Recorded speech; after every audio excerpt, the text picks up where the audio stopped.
Bonjour à toutes et à tous, bienvenue sur Miscom. Est-ce que vous aussi vous avez entendu parler de ce gros pavé dans la mare que lancent Google et Yahoo avec leur bataille, parce que c'est bien ça dont il s'agit, contre les mauvaises intentions par l'email. C'est un petit peu le sujet de la semaine. Vous retrouverez d'ailleurs la vidéo précédente ici, où je viens vous annoncer cette notion de Yahoo et Google se sont associés pour venir s'attaquer à la délivrabilité des mails et surtout à la sécurisation de ces mails-là. Alors, on reprend tout depuis le début sur cette thématique en particulier. Mais avant tout, salut à tous. Pour ceux qui me découvriraient dans cette vidéo, je suis Karen Négrier à Miscom.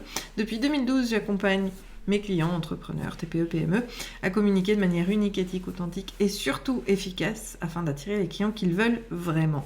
De la stratégie à la création des outils, en passant par la formation pour communiquer en toute autonomie. Et puis, on se retrouve en vidéo chaque semaine depuis 6 ans pour développer votre culture marketing et vous apporter les réponses, comme cette semaine, sur des points urgents. Parce que c'est demain qu'il va se passer des trucs chez vous. On en revient tout de suite donc sur le sujet. Qu'est-ce que je veux dire par là ? Yahoo, Google s'attaquent aux mails. Pourquoi ? Alors, c'est quoi le principe ? C'est quoi l'histoire ? Ils s'attaquent à la délivrabilité des mails, c'est-à-dire à l'authentification élémentaire, je dirais, de ce que vous allez pouvoir envoyer et de savoir s'ils doivent l'amener directement dans la boîte mail des gens. Pour cela, techniquement, il y a des étapes à faire deux sont déjà normalement en place et il y a une troisième qui aujourd'hui devra être obligatoire pour pouvoir savoir si c'est bon ou pas. Donc, on va développer un petit peu tout ça. Pourquoi donc ça ? Parce que, et Covid oblige à vraiment pousser toutes ces mauvaises personnes avec plein de mauvaises intentions, à pousser le phishing, le spoofing, qui sont un fléau dans les emails. Et donc leur objectif 2024, c'est d'arriver à endiguer ce travail-là. Alors, qu'est-ce que c'est ? Anti-spam et anti-phishing. Donc spam, vous le savez un petit peu, ce sont des emails souvent commerciaux, pas sollicités, achetés avec des banques de mails, etc., qui sont pas bien du tout et qui vont avoir un impact de toute façon sur le domaine. Le phishing, c'est ces fameux mails aussi situés dans le spam qui viennent vous proposer en cliquant sur le lien. On le voit surtout beaucoup sur les banques d'ailleurs ces derniers temps. En tout cas, à l'heure où on enregistre cette vidéo en janvier 2024, c'est le principe de y a eu un problème de fichier, merci de redonner vos coordonnées. Vous avez un bouton et si vous ne faites pas attention, vous donnez vos coordonnées et il récupère vos informations de compte bancaire et puis après, c'est un certain nombre d'éléments.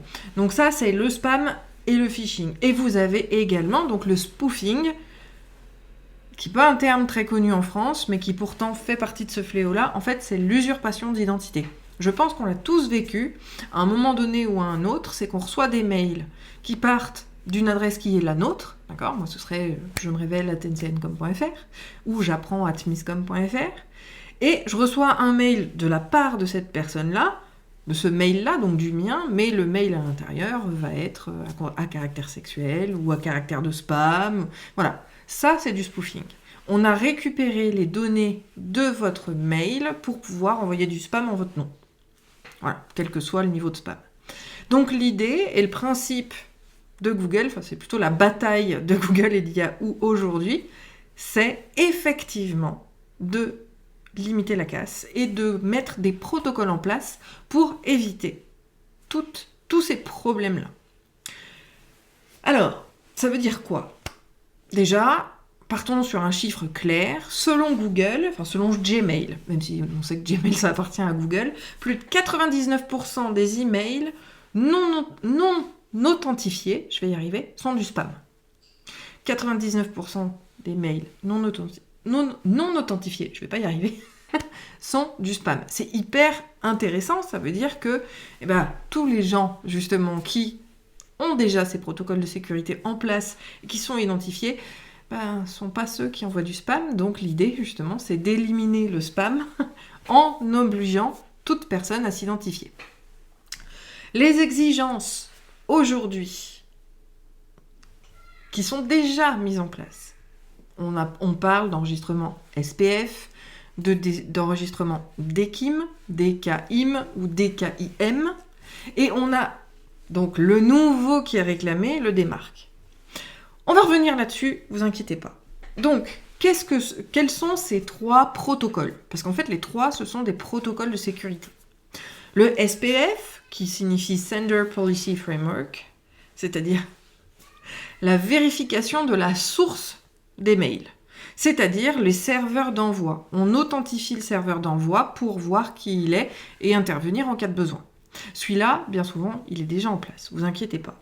Le DKIM, DKIM ou DKIM, selon comment vous le dites, celui-ci, c'est le Domain Key Identified Mail. Il associe en fait l'identité d'une organisation, donc votre entreprise, aux mails qui sont envoyés de manière à vous en associer la responsabilité. Ça veut dire que toute personne qui envoie des mails et qui a ce fameux DKIM en place, ça veut dire que tous les mails qui sont envoyés sont votre responsabilité. C'est pour ça, et on le comprend bien, si jamais quelqu'un fait du spoofing, donc fait une usurpation d'identité en termes numériques de vos emails, vous comprenez bien que là, il va y avoir un problème. Si quelqu'un envoie des mails en votre nom parce qu'il a usurpé l'identité numérique, vous êtes responsable de ce qu'il a envoyé. Donc, il manquait une étape supplémentaire. Et c'est là où intervient finalement le DMARC, qui va assurer la sécurité du canal du courrier par l'authentification. Donc, en fait, demain, c'est... Alors, j'ai pas envie de dire comme la carte d'identité ou le passeport, même si oui, en l'état c'est le cas, mais on est encore plus sécurisé vis-à-vis du web, c'est que cette clé-là, elle peut pas être usurpée. Et comme on a une identité associée à un numéro, les spammers, s'ils ont ils auront forcément un autre numéro qui n'est pas associé au domaine, eh bien ça va les verrouiller. Donc ça, c'est hyper important de le comprendre et de le concevoir, et on va venir travailler là-dessus. Mais c'est hyper important. Donc logiquement et normalement, vos emails ont déjà le SPF et le DKIM. Mais c'est important de le vérifier quand même. Alors après, il y a aussi le où ça se passe. Toutes ces informations s'enregistrent au niveau des DNS, Domain Name Server, d'accord, qui sont gérés au niveau de votre hébergement web ou au niveau du service que vous utilisez. Ben oui, parce que malgré tout, quand on utilise des services tiers, je pense à Mailchimp, Sendinblue, Brevo ou autres, c'est hyper important de comprendre que vous ne pouvez plus... il faut absolument s'assurer que de leur côté, des choses sont faites. Rassurez-vous, en général, c'est le cas, mais c'est quand même à vérifier. Petite info, avant qu'on passe en mode démo de l'autre côté, pour que je vous montre un petit peu ce qu'il en est et comment faire les vérifications, c'est aussi parce qu'on veut vérifier, et c'est par rapport à de l'email de masse, vous l'aurez compris, en tout cas de l'email envoyé en multi-destinataire. C'est pas compliqué. À partir du 1er février, donc c'est quand même demain, vous ne pouvez plus, à travers les adresses Gmail, le faire. Gmail ne vous autorisera plus à envoyer du multi-destinataire. Et encore moins sur les Gmail gratuits, qui, je vous le rappelle, ne sont pas RGPD. Je vous remettrai la vidéo par rapport à la RGPD ici. C'est toujours bon de se le rappeler. Donc, les envois d'emailing vont être contrôlés et vérifiés. C'est une très bonne chose, parce que finalement, ça nous évitera, nous, des problèmes quand on a une usurpation d'identité. Ça nous évitera aussi d'être sursollicité par email. Donc, il faut le voir. Certes, il y a une toute petite démarche à faire, mais c'est quand même important, parce que quelque part, on se sentira tous plus protégés et bien plus, et avoir du contenu de qualité sans avoir à recevoir 200 mails par jour. Enfin, je sais pas votre cas, mais c'est en tout cas le mien. Et je vous assure que je suis bien contente de cette démarche, parce que comme ça, au moins, je n'aurai plus à me prendre la tête là-dessus. Et je viens de voir que j'avais pas le bon visuel. Hop.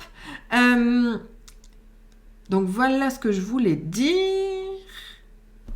Ah oui, autre petite note, Google attend qu'il y ait un taux inférieur à 0,3% de désinscription dans les mailing lists. Donc, mais on reviendra un petit peu sur les bonnes pratiques, peut-être à la fin des démos. Je vais virer, hop là, toutes mes vignettes. Je vais changer la source de mon écran. Hop là. Alors, premier truc à vous montrer, c'est comment est-ce qu'on identifie si notre mail il est correctement configuré et si notre domaine a été validé, etc. D'accord ? Ça se passe en 2 étapes. Alors, pour la vérification, c'est pas compliqué. Vous avez dans votre boîte mail la possibilité d'afficher le mail complet. Et le mail complet, en fait, c'est ça. D'accord ? Ça vous donne tout ça, tout ce texte-là. Et nous, ce qui va nous intéresser de vérifier, et ça, donc, c'est pas forcément pour votre mail, c'est pour vous assurer des mails des autres. On a bien le SPF, vous voyez, il a passé les filtres, mais oui, parce que le fournisseur d'accès, il y a des filtres, du coup. Le DKIM, il est passé, et le DMARC, il est passé. Donc là, c'est déjà en place. Je vous montre un autre mail qui, lui, n'a pas cette nouvelle fonctionnalité, ok, où on a, du coup, uniquement le SPF et le DKIM. Il n'y a pas le DMARC, là. Donc, demain, par rapport aux exigences, ça passera pas. Il faut impérativement avoir le DMARC. Ici, d'ailleurs, Shopify, puisqu'on voit que ça vient de Shopify, il serait bien qu'ils se mettent en conformité. Donc, c'est aussi pour ça qu'il faut aller vérifier que votre fournisseur fasse les choses quand vous n'avez pas la main. Quand vous utilisez des outils tiers, c'est aux outils tiers de se mettre en conformité par rapport à votre domaine. Donc, c'est ultra, ultra important. Ok ? Mais pour quelque chose de juste, voilà, c'est le DKIM. Après, on peut aller chercher justement l'information. Vous avez les liens dedans pour vous expliquer. D'accord ? Donc ça, c'était comment je peux voir sur un mail si effectivement c'est protégé ou pas. Maintenant, il y a 2 choses. Pour obtenir ces certificats, il y a cette notion de validation, vous voyez, sur NCNCom ou sur MISCOM, c'est validé. Ça, c'est quoi ? C'est un enregistrement TXT qu'on vient ajouter sur notre...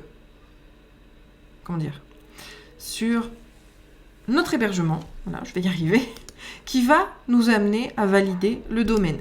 Donc, c'est vraiment une étape importante à passer. Donc, on a postmaster.google.com, je vous le mettrai en dessous de la vidéo, tous ces liens-là, qui va vous permettre, voilà, il vous demande de mettre un enregistrement TXT pour identifier votre domaine au niveau des hébergements. Moi, j'ai demandé à mon fournisseur de le faire, parce que j'ai pas la main dessus, mais la plupart d'entre vous avaient la main pour le faire. Et on va aller voir ce que c'est justement. D'accord ? Le deuxième outil qui va être super intéressant, c'est MX Toolbox. Donc celui-là, justement, il vient vérifier la délivrabilité, la santé des mails, etc. Si jamais vous trouvez que vous vous demandez, vous avez beaucoup de bounce dans vos emails, si vous avez des soucis au niveau de la délivrabilité, c'est ici qu'on vient vérifier, notamment sur les blocklists, pour voir si votre email n'a pas été blacklisté par les fournisseurs. D'accord ? Mais il y a le super tool qui lui vient vérifier que vous avez bien tous les codes intégrés dessus. Ok ? Et là, bah justement, il voit bien que moi, mon DMARC, je ne l'ai pas mis. Mais on va venir un petit peu plus le voir. En fait, mon DMARC, il y est bien, c'est juste qu'il est au niveau 0. Mais oui, ça va avoir un impact dessus. Mais ça vous permet justement de savoir de manière beaucoup plus précise par rapport à votre domaine, si déjà vous avez le DMARC. Voilà, moi j'ai un premier DMARC qui est là, et j'ai celui-ci qui n'y est pas. Parce que, voilà, c'est là où on viendra voir un peu plus en particulier, c'est le principe de quarantaine ou de rejeter. Moi, le DMARC, il est posé sur None. Donc, il va falloir venir le vérifier. Hop, donc on a vu Postmaster pour valider notre domaine au niveau de Google. On a vu ici, et avec une autre petite astuce, c'est celui de venir envoyer un mail à ping. Vous faites un info mail et vous mettez en destinataire ping. Je vais le reprendre. Là. Hop.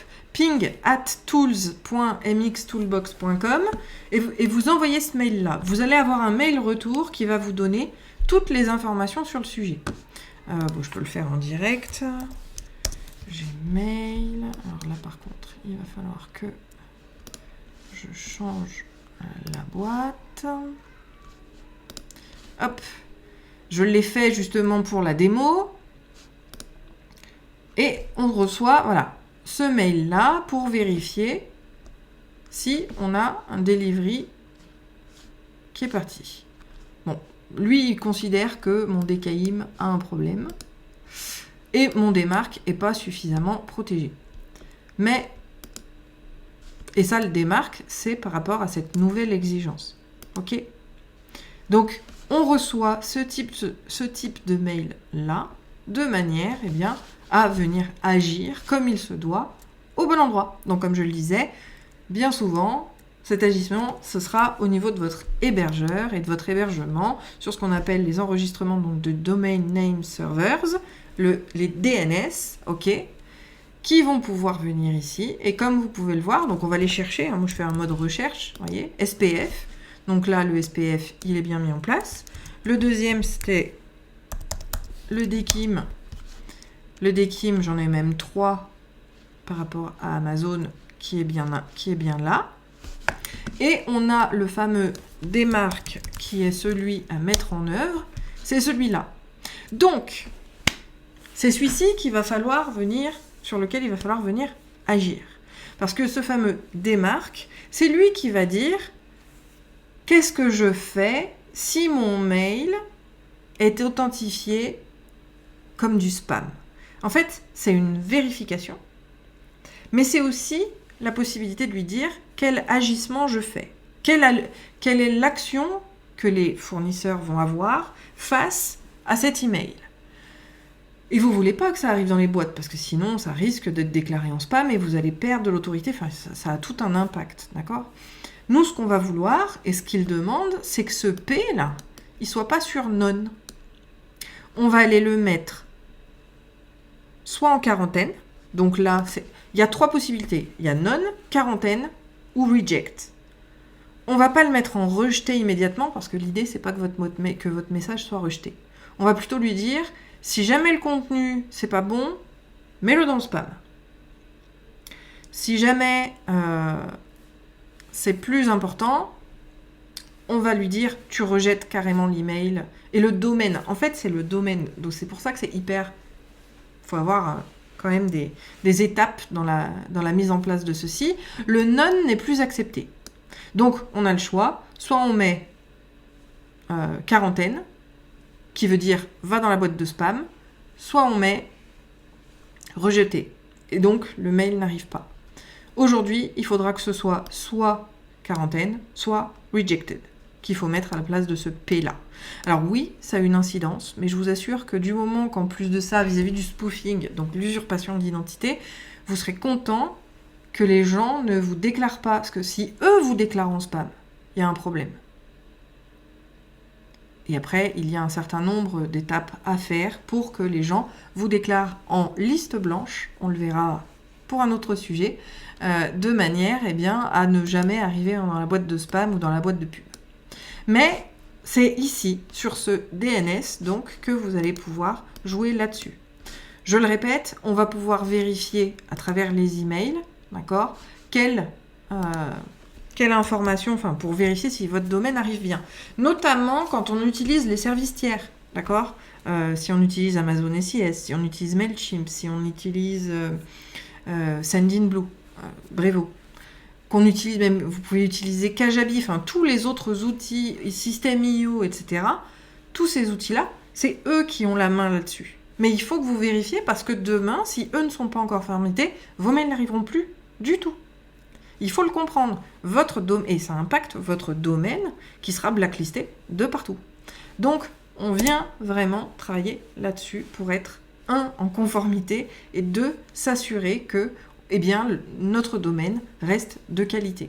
Donc, c'est toujours quelque chose d'important à prendre en compte, mais également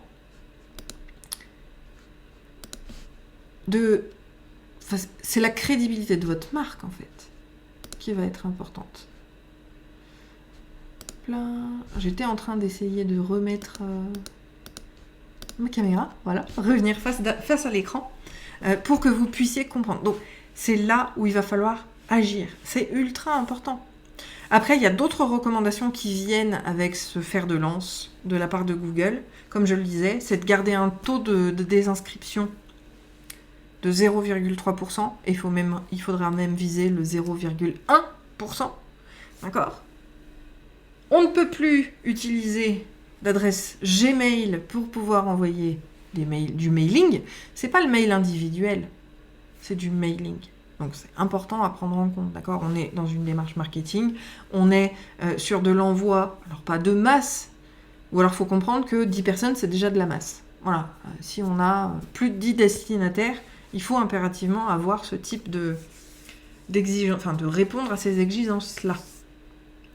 Donc, en outil, on a le Google Postmaster Tool, on a MX Toolbox avec notre petite adresse email bien pratique pour faire les vérifications de son email afin de s'assurer et de mettre en place les choses parce que ce ne sont pas vos hébergeurs qui vont le faire, c'est à vous de le faire parce que ça concerne votre domaine la plupart du temps, encore une fois, sauf quand vous utilisez des outils tiers, mais il faut quand même vérifier que ils sont en conformité et qu'ils ont mis votre compte en conformité, parce que oui, ça va être spécifié. Oui, souvent dans ces outils-là, on a associé son domaine dans l'outil, donc ça reste votre domaine malgré tout, même si vous n'avez pas la main de le faire. Donc voilà, Dmarc va assurer la sécurité du canal du courrier pour vous permettre de vous assurer qu'il n'y a pas d'usurpation d'identité et qu'on ne fera pas de spam avec votre mail.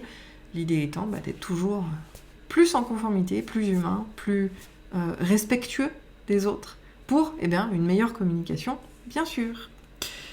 Sur ce, je vous souhaite une très bonne journée, un très bon appétit. Si vous avez toute question, n'hésitez pas à les mettre en commentaire. Si vous avez apprécié la vidéo, je vous invite à la soutenir en mettant un pouce en l'air.